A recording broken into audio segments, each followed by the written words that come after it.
তোমাদেরকে বলবো, প্রবাসীদের যারা আত্মীয় পরিজন আছো, ওকেও একটু ভালো কথা বলো। ছোট ছোট ভালো কথা বলা যায়, কিন্তু এবার ঘি বানায় উঠায় রাখবো, তুমি আসলে গরম ভাতে ঘি দিয়ে খাবা, কতদিন হাতের তেলে ঘি খাওয়া, এরকম যা যতটুকু সামর্থ্য আছে, কিন্তু তাকেও একটু একটা দুটো ভালো কথা বলতে হয়। ওই মানুষটা কিন্তু দিন শেষে একটু ভালো কথা চায়, সারাটা দিন সে পরিশ্রম করে। এবং প্রবাস জীবন না, প্রবাস জীবন ছায়াছবির গল্প না। সিনেমায় দেখলাম প্রবাস, না রে ভাই, আসল প্রবাস বড় কষ্টের। স্পেশালি এই আমাদের যে বেলটায় যে গালফ কান্ট্রি গুলো আছে, সৌদি আরব, তারপরে কি বলে কাতার, কুয়েত, এই বাপরে বাপ। আমি কিছুদিন আগে মিশরে গেছিলাম, মানে মনে হচ্ছে কি শরীরের আমার কি বলে মগজ গলে গলে পড়ছে।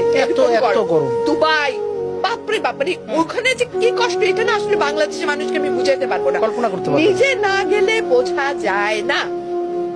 এখানে যারা কাজ করছে কত কষ্ট করছে, আমি তো তাদেরকে স্যালুট করি যে ওরা মানুষ না, এবং করে কয় টাকা ওরা নিজের জন্য রাখে, আর কি মানবতার জীবন যাপন করে, খায় কি একদম একতলা দুতলা ডরমেটরির মতো থাকা, একেবারে কিসের জন্য?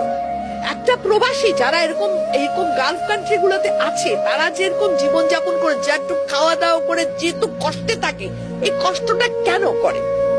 পরিবারের জন্য করে, পরিবারকে হাসি মুখে রাখার জন্য করে। এই পরিবারের কাছে আমার অনুরোধ যে প্লিজ তার কষ্টকে একটু মূল্যায়ন করো, তাকে একটু ভালোবাসো, বেশি কি আর তার লোকে একটু ভালো কথা বলো।